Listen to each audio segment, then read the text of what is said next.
বাংলাদেশ সরকার কর্মচারী কল্যাণ ফেডারেশন।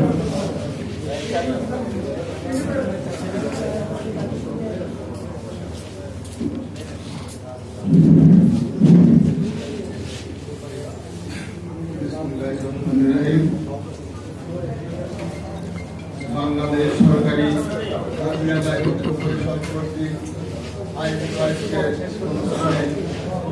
উপস্থিত আছে পরিষদের সভাপতি জনাব পারিজাতি ভাই, উপস্থিত আছে সাধারণ সম্পাদক জনাব আবুল খায়ের ভাই, উপস্থিত আছে বাংলাদেশ সরকারি কর্মচারী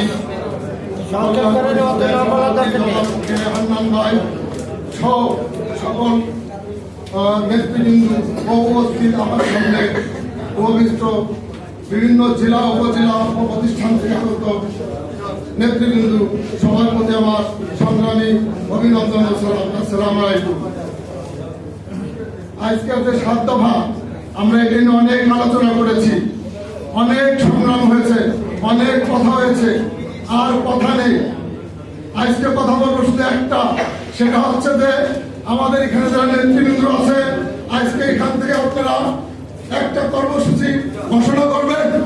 যে সকল নেতৃবৃন্দ এখানে উপস্থিত আছেন, কেউ আজকে তারা তাদের নিজ নিজ জেলায় বা নিজ নিজ উপজেলায় কেউ যাবে না।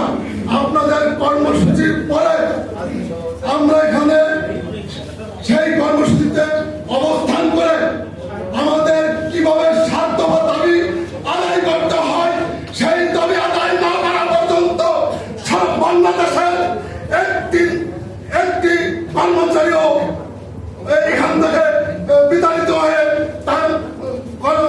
তাদের দাবি আদায় পরিশোধ না করে